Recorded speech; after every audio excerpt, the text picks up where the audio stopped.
Would you like to learn how to tighten your process so that your projects end on time every time and your clients follow your lead and they listen to you and they do what you say and they never go off scope and they never go off track?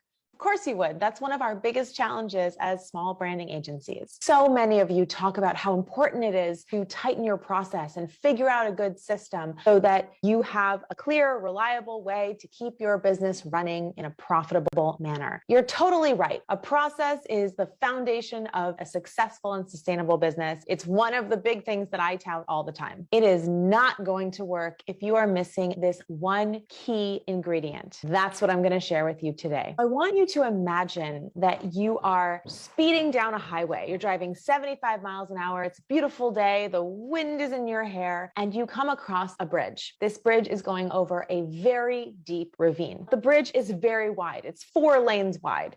But there's no sides on this bridge. What would you do? I don't know about you. I don't care how wide this bridge is. I would slow down. I would be so freaked out. I'd probably crawl across that bridge at 10 miles an hour. The idea of driving over a bridge without sides, if I'm thousands of feet up, is pretty terrifying. But if there were guardrails, if there were even short sides to this bridge, I'd have no problem. I'd speed across that thing. I probably wouldn't even notice. That fear that you feel when there are no sides on the bridge is very similar to the fear that our clients have when they hire us and when we don't provide them with metaphorical sides. Somewhere deep down, no matter how much they like you, clients are scared that they made the wrong decision. Even if they're happy with their decision, throughout the process, they still have a lingering fear that they're going to make the wrong decision at some point. That shouldn't be surprising. There's a lot at stake here. The fate of their business is in your hands, the fate of the money they invested. So it's very important that they made the right decision to work with you. Now, as experts, we know this. We want them to feel good. So what do? We focus on doing our best work. Great work. That's what we owe them most. Sure, they hired us for great work, but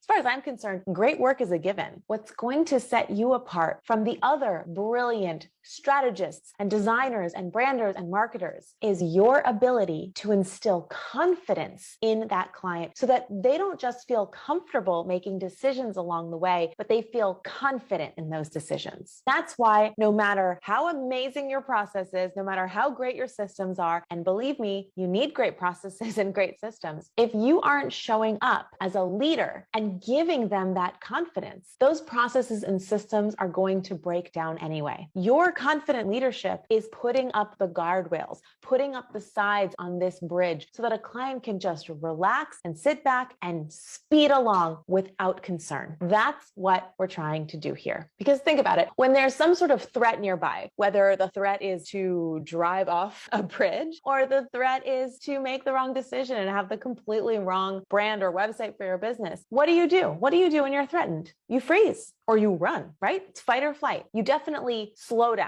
If you don't run, you stop. You tense up. You stop losing perspective and the bigger picture, and you start focusing on what's right in front of you, what's 5 feet in front of you. You start second guessing yourself. Have you ever felt fearful about your own business? What do you do when you're scared about what's happening in your own business? It can be terrifying, right? You start second guessing yourself left and right. That is the situation that our clients are often in, whether or not they're aware of it. A client who is scared, they're the clients that need to see 5 more variations at every round of revision. They're the ones who keep changing their mind. They're the ones who keep asking their brother, their husband, their sister-in-law, what do you think about this? Because they're looking for validation from somebody because they don't feel confident enough in their own ability to make decisions. So it doesn't matter how great your process is or how great your contract is. If you have to go back to the contract, if you have to start holding your clients accountable to things that you said before in writing, you've already lost. It means you're not being the guardrails for them. You're not showing up as the leader that they need to just sit back and go with it. Anytime a client feels fear, it's going to take them off course, and it's going to take you off course too. And when you go off course, there goes the profitability of your projects. And none of that is fun for you or the client. And that doesn't result in better work for them either. Okay, so you want to be a confident leader for your clients. Today, I want to give you a really simple but powerful framework on how to do this instantly. It's called the Leadership Convo Flow. And this is a tool and a strategy that you can use every time you're interacting with a prospect or a client. And I encourage you to use it at every step of your project, okay?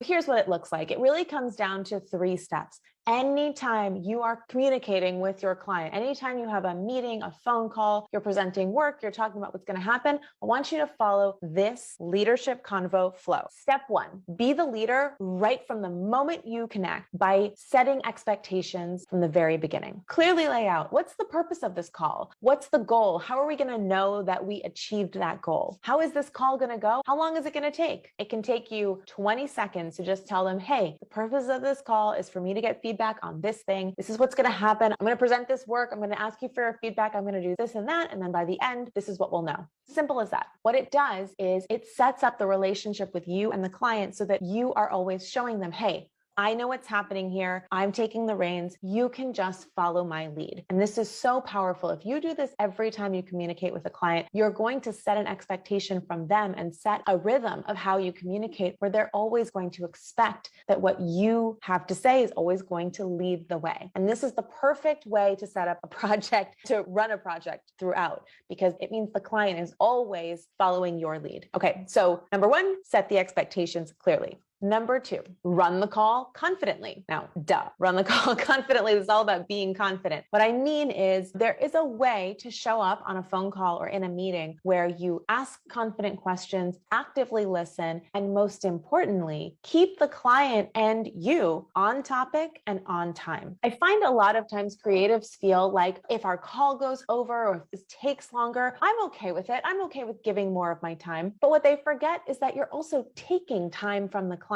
If you allow the call or the conversation to meander and go off topic, you're actually stealing time from both of you, and it's not necessarily going to get you a better outcome or get you to the goal of the call, which, by the way, we outlined in step 1. So we have a very clear outcome that we're looking for. We want to make sure that we keep this conversation on topic for both of our sakes. So run the call confidently. And number 3 is always outline next steps. At the end of any communication, I want you to just very quickly sum up, okay, great. So here's what we figured out, and here are the next steps. Here are your next steps. If you have any, here are my next steps. Here's what's going to happen next. Here's what you can expect from me. And I always like to say that very clearly and then immediately follow it up in writing. It is so important to have a clear paper trail, but also for both of your sake, it's really easy to have a conversation with somebody and both people take away drastically different conclusions if you don't make a point of outlining those conclusions for them. So whatever you say happened at the end of the call, that's how it's going to be remembered. And if you type it out and send it in an email, hey, just following up, this is what happened. This is what we decided. I'm going to get this to you by Friday, and you're going to send this to me by Monday. Just taking 2 minutes to write them down is going to significantly increase the probability that your client is going to show up and do as you're saying and follow your lead the entire project. So when you hear this, you might think, yeah, I do that. I mostly do that. Great. I want you to do it consciously, and I want you to do it every single time. It doesn't always have to feel so official, but I want to make sure that you hit these points every single time. What it's going to do is it's going to develop this cadence and relationship with the client that will have them following your lead the entire way. And you know what happens when they trust that you are leading them? They will relax and they will be able to feel confident making the decisions that you want them to make to get the outcome that they ultimately want. This is just one of many tools that I teach inside the No BS Agency Mastery Program, which is all about stepping up as a leader of your business and for your clients. Let's chat. Let's see if now is a good time to take that next step.